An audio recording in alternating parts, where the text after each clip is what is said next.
Minha esposa me humilhou na frente da minha família dizendo: eu só casei com você por pena.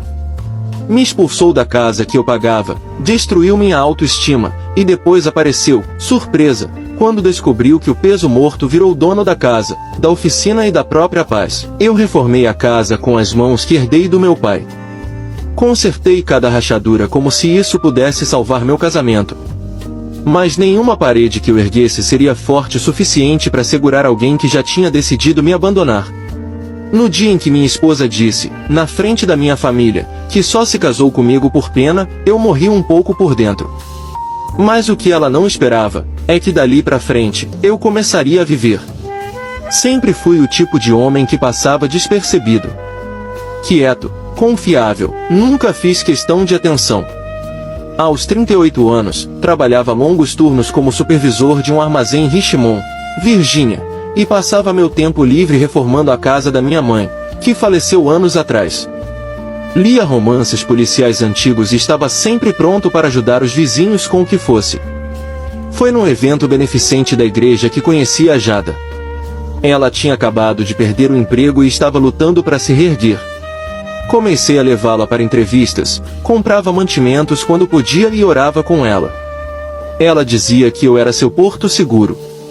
Quando começamos a namorar, ouvia com frequência que eu era bom demais para ela. Mas nunca levei isso em conta. Acreditei que amor era feito de lealdade, não de aparência ou dinheiro. Em menos de um ano, pedi Jada em casamento. Ela disse sim sem hesitar. Achei que tinha encontrado alguém que me enxergava de verdade. Mal sabia eu que, para ela, eu era apenas o plano B até algo melhor aparecer. Desde o começo, Jada parecia gostar mais da ideia de mim do que de quem eu era.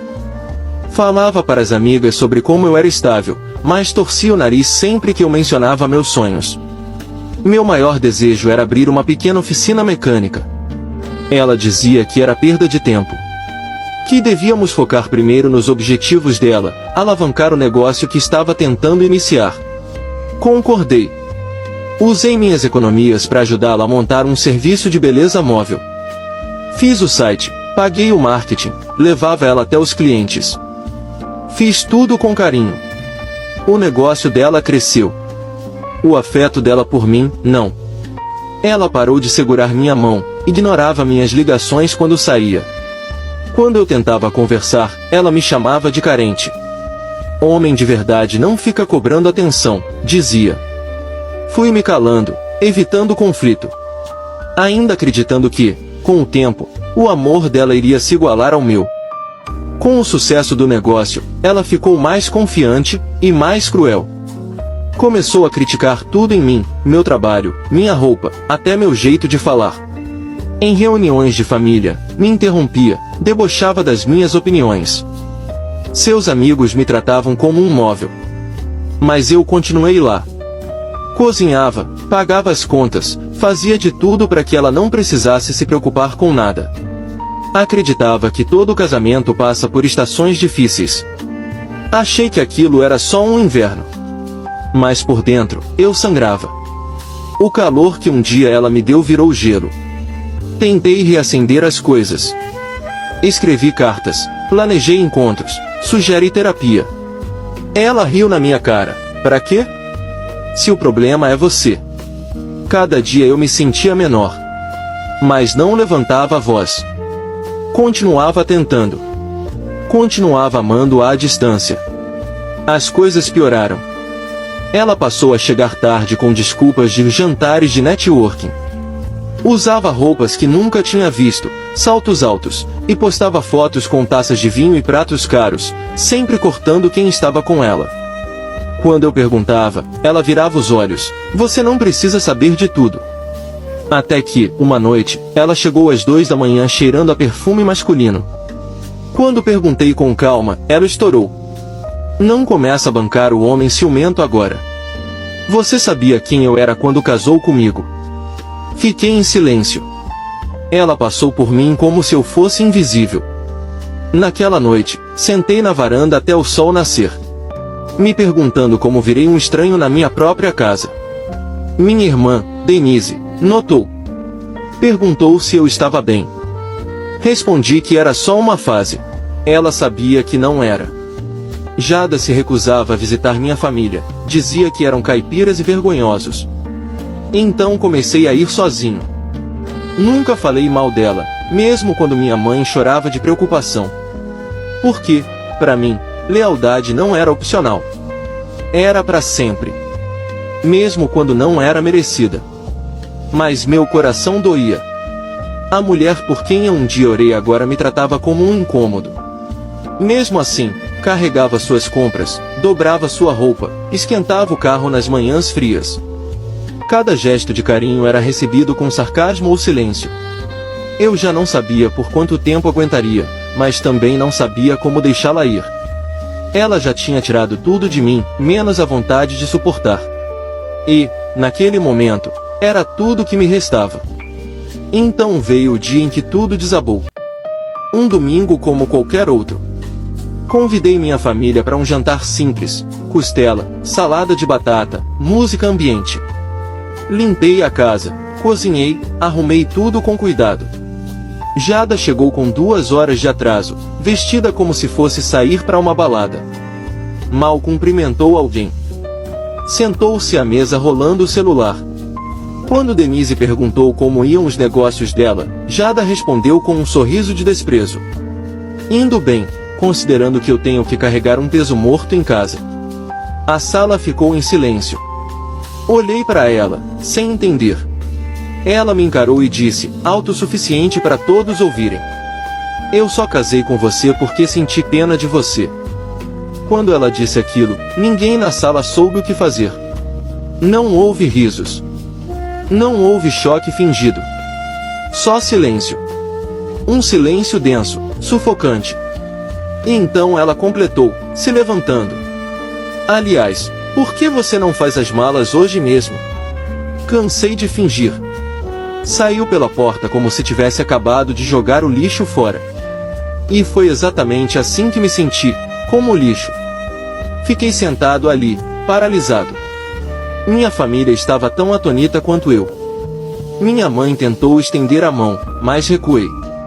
Levantei devagar, com a voz quase falhando, e disse: desculpa vocês terem visto isso.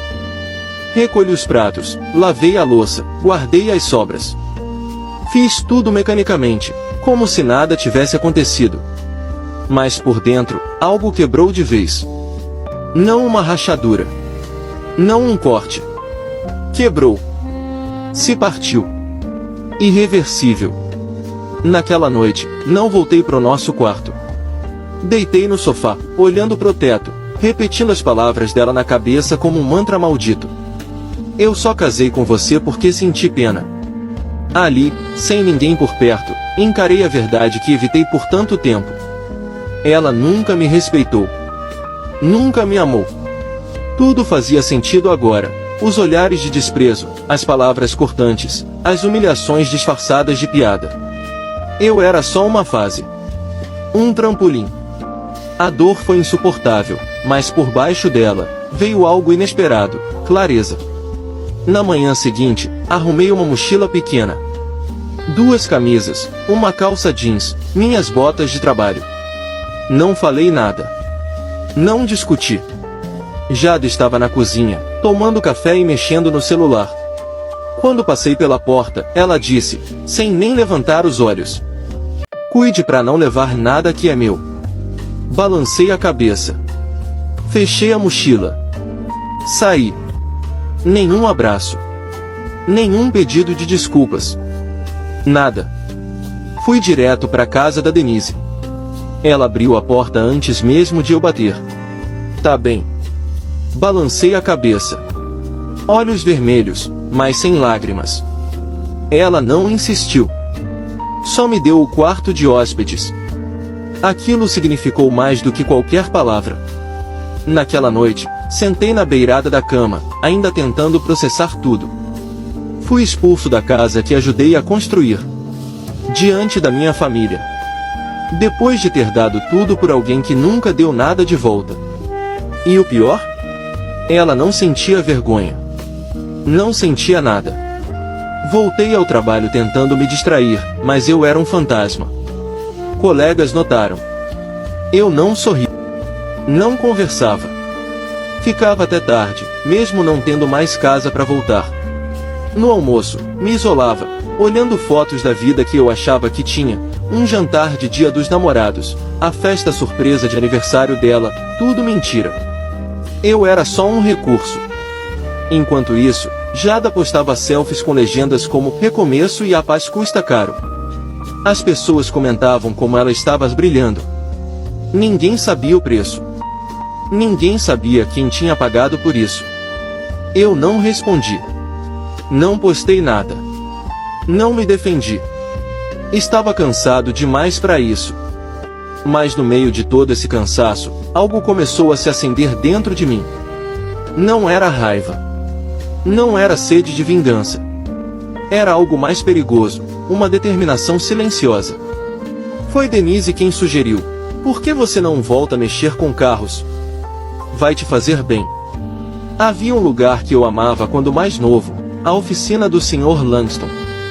Ele tinha me ensinado tudo o que sei sobre motores, mas com o tempo a vida ficou corrida e parei de aparecer. Voltei lá num sábado. O cheiro de graxa, óleo, borracha, parecia que eu estava respirando pela primeira vez em meses. O Sr. Langston, já com quase 70 anos, ainda tocava o negócio, mas mais devagar. "Você tem as mãos do seu pai", ele disse, me vendo trocar uma peça.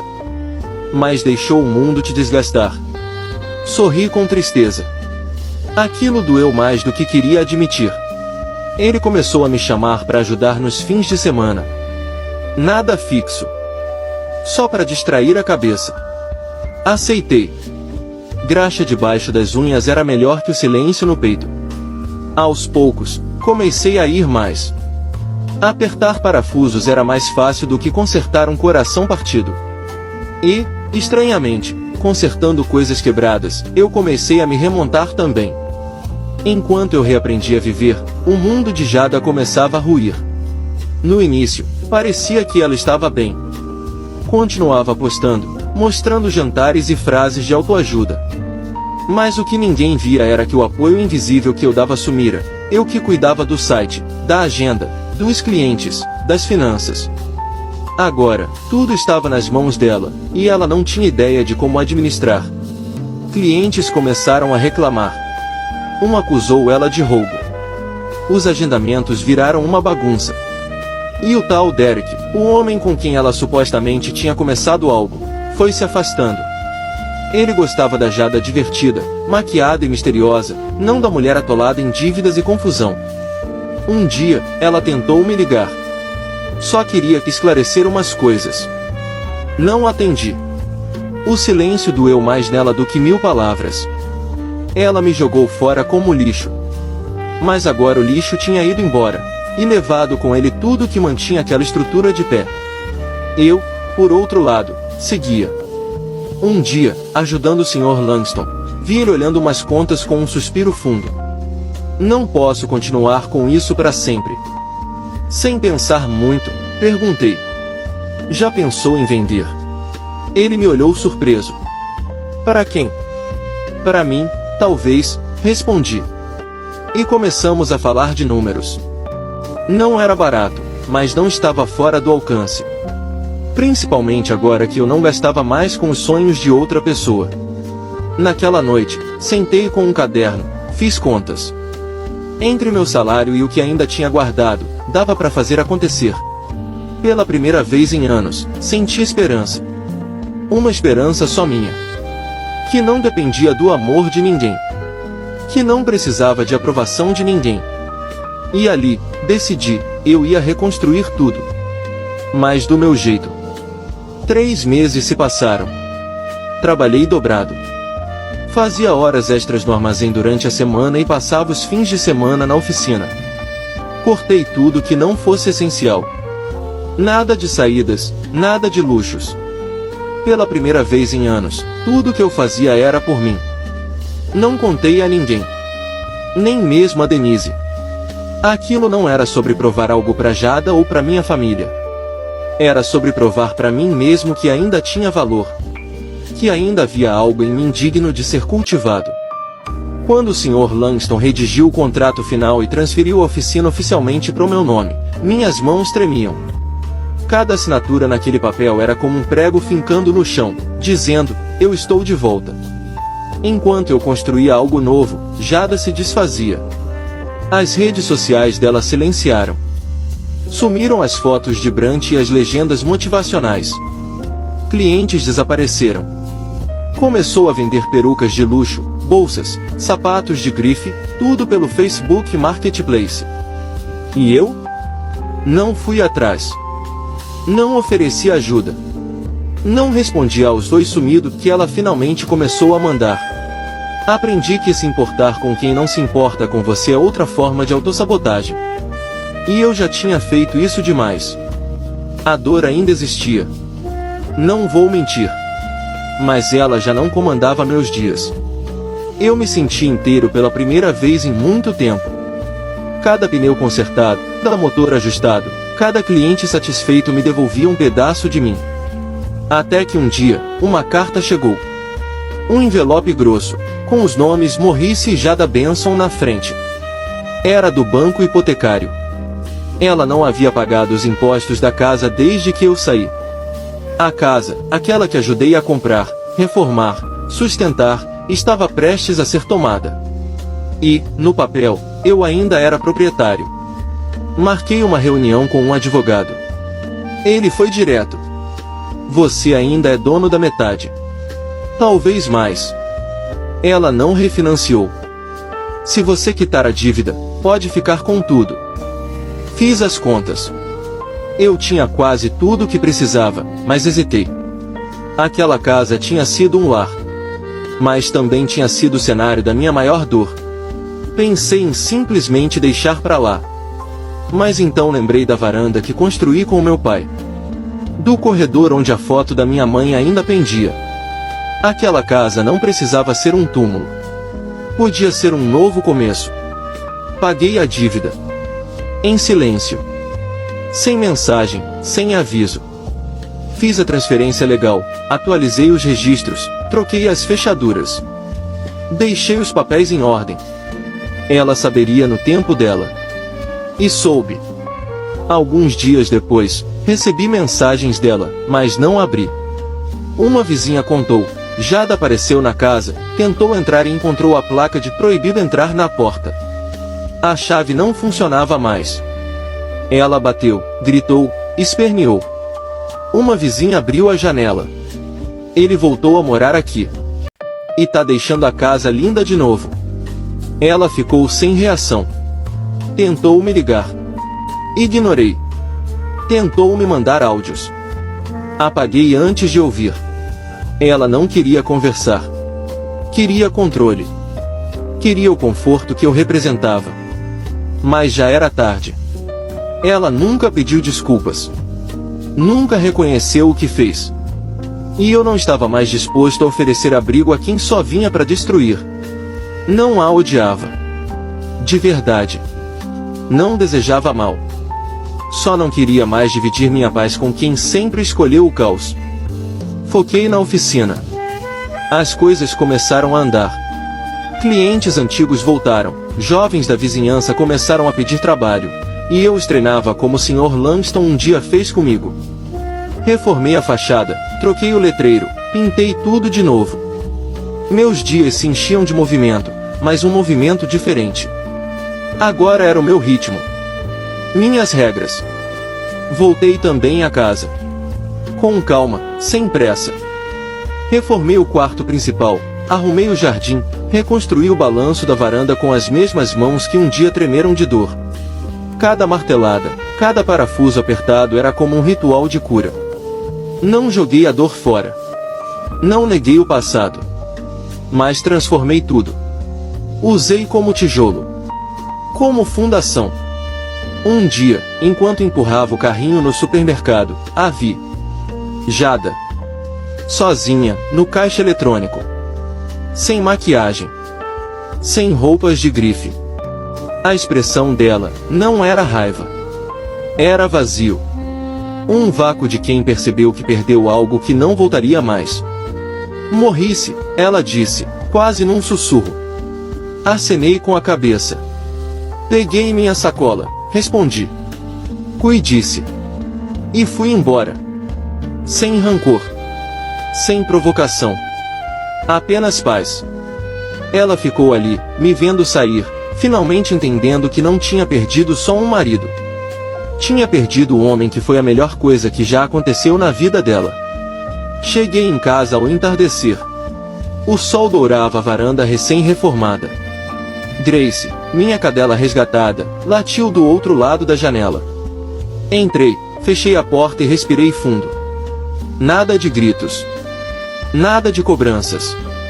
Nada de fingimento. Só o som da minha própria respiração.